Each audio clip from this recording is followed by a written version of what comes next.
Отваряме най-големия подарък по телхата за ден 8. Така, вътре погледнете какво има, за да не виждам какъв е подаръкът всъщност. Отварям подаръци до Коледа. Ден 8. Ако не сте ме последвали, последвайте ме, за да видим и утрешния подарък какъв ще е. Сега, махам ги и най-вероятно веднага ще разбера какво е, що ме е така покрито. Нека разберем заедно.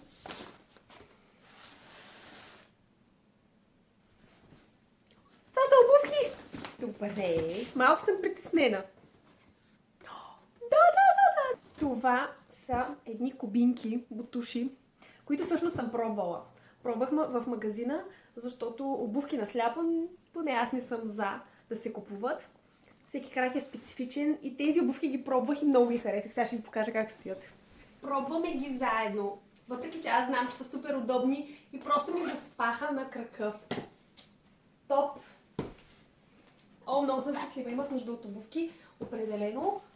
И то черни, защото си отиват с всичко. Коментирайте дали ви харесват в коментарите. Топ! Това е! Ще се видим в следващото видео.